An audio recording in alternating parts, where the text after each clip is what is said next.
আমরা চার্ট নিয়ে আরও কিছু আলোচনা করব। তো এই টিউটোরিয়ালটি দেখার আগে আপনাদের যদি চার্ট সম্পর্কে ধারণা কম থাকে তাহলে আগের দুটি টিউটোরিয়াল ছিল চার্ট নিয়ে, তো সেই দুটি টিউটোরিয়াল দেখার অনুরোধ থাকলো। এরপরে আপনারা এই টিউটোরিয়ালটি দেখবেন। তো আজকে আমরা মূলত পাই চার্ট নিয়ে আলোচনা করব। তো পাই চার্ট আমরা কখন ব্যবহার করি? যখন আমাদের কোনো কিছু টোটাল থাকে এবং টোটালের সাথে আমাদের যে ডাটাগুলোর যদি আমরা কম্পেয়ার করতে চাই তাহলে কিন্তু আমরা সাধারণত পাই চার্ট ব্যবহার করে থাকি। আপনারা দেখবেন যে আমাদের যে টোটাল বাজেট আমাদের যে হয় সেই বাজেটের পরে আমরা এই পাই চার্টে দেখবেন যে বিভিন্ন নিউজ পেপারে দেখবেন যে পাই চার্টে আসলে আমাদের কোন খাতে কতটুকু বরাদ্দ হয়েছে, তো সেটা আসলে দেখানো হয়। তো আমরা নিজেরা একটু চেষ্টা করে দেখি একটি পাই চার্ট তৈরি করার। তো এখানে একটি এলাকার মেল এবং ফিমেল যে সংখ্যা সেটা এখানে দেওয়া আছে। তো আমরা এটা যদি আমরা পাই চার্টে দেখতে চাই তাহলে আমরা শুরুতেই আমাদের এই ডাটাটুকু সিলেক্ট করব, দেন আমরা ইনসার্টে যাব। এরপরে আমাদের যে চার্ট আছে চার্ট গ্রুপে আমরা যে পাই চার্ট যেটা আছে এই চার্ট টাইপ আমরা সিলেক্ট করব, দেন আমরা যে কোনো একটি আমরা ক্লিক করব। তো দেখুন একটি পাই চার্ট কিন্তু তৈরি হয়েছে। এরপরে আমরা লেআউট মোডে গিয়ে আমরা এখানে চার্ট টাইটেল আমরা ইচ্ছা করলে দিতে পারি। চার্ট টাইটেল আমরা দিতে পারি, জেন্ডার দিতে পারি। তো এরপরে আমাদের যে ডাটা লেবেল ইচ্ছাগুলো আমরা ডাটা লেবেলও আমরা শো করাতে পারি।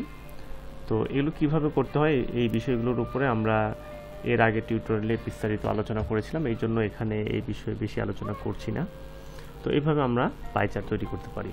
তো এরপর আরেকটি উদাহরণ আপনাদের দেখাচ্ছি। এটা দেখুন, এখানে একটি প্রতিষ্ঠানের যে এডুকেশন লেভেল আছে, বিভিন্ন পর্যায়ের এডুকেশন, তো সেটা কোনটা কত পার্সেন্ট সেটা এখানে দেখানোর চেষ্টা করা হয়েছে। তো এটা যদি আমরা চার্টে দেখতে চাই পাই চার্টে তাহলে কেমন হবে দেখুন। এবার আমরা 3D একটি এই যে পাই চার্ট যেটা সেটা আমরা 3D একটা সিলেক্ট করলাম। তো এখন দেখুন এটা একটু দেখতে আর একটু সুন্দর লাগছে।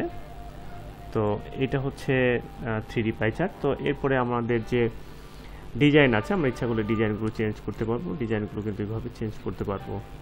এরপরে আমরা যদি চাই পার্টিকুলার একটাকেও কিন্তু সিলেক্ট করতে পারবো। একটাকে সিলেক্ট করে আমরা কিন্তু এটাকে ইচ্ছা করলে আমরা যে এটার কালার যেটা সেই পার্টিকুলার একটা কালার কিন্তু আমরা চেঞ্জ করতে পারবো।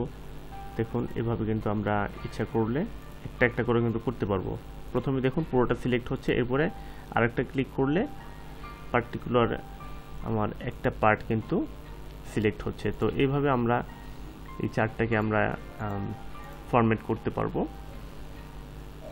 এরপর আরেকটা বিষয় আপনাদের দেখাই। তো এখানে চার্ট টাইটেল কিভাবে দেবেন এটা তো আপনারা দেখলেন। চার্ট টাইটেল তো এইভাবে আমরা চার্ট টাইটেল এখানে লিখলে জাস্ট চার্ট টাইটেল হবে।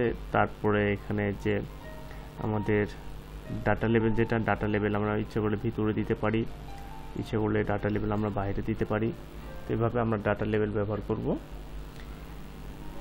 এরপরে আরেকটা বিষয়, আমরা ইচ্ছা করলে এটাকে কিন্তু যে রোটেট করতে পারবো। তো এই জন্য আমরা 3D যে রোটেশন আছে এখানে আমরা যাব, এক্স অ্যাক্সিস এবং ওয়াই অ্যাক্সিসকে কীভাবে রোটেট করা যাবে এভাবে দেখুন। এখানে ক্লিক করবেন, এভাবে কিন্তু রোটেশন হচ্ছে।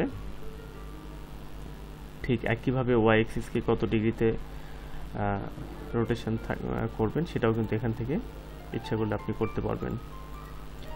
তো এরপরে আরেকটা বিষয় আপনাদের সাথে একটু আলোচনা করি, সেটা হচ্ছে আমাদের যে চার্ট টাইপ আছে এখানে গিয়ে কিন্তু আপনারা চার্টটাকে এইভাবে কিন্তু সিলেক্ট করতে পারেন। সেক্ষেত্রেও এটা গিয়ে আরেক রকম লাগছে, অনেক সময় এটা সুন্দর লাগছে না খারাপ লাগছে সেটা আমি বলবো না, এটা নির্ভর করবে আপনার প্রয়োজনের উপরে। তো আমরা এটা দিয়েছিলাম শুরুতে, আমরা এটা রাখলাম আবার। এরপরে আমরা শুধু একটা যদি চাই এভাবে আমরা ক্লিক করে জাস্ট একটা আমরা কিছু ইচ্ছা করলে আমরা সরায় নিয়ে আসতে পারবো। আমরা একটাও ইচ্ছা করলে আমরা সরায় নিয়ে আসতে পারবো। তো এই হচ্ছে পাই চার্ট সম্পর্কে মোটামুটি আলোচনা। তো চার্ট নিয়ে যদি কোনো প্রশ্ন থাকে তাহলে অবশ্যই কমেন্ট করবেন। এই টিউটোরিয়ালটি দেখার জন্য সবাইকে অনেক ধন্যবাদ। সবাই ভালো থাকবেন।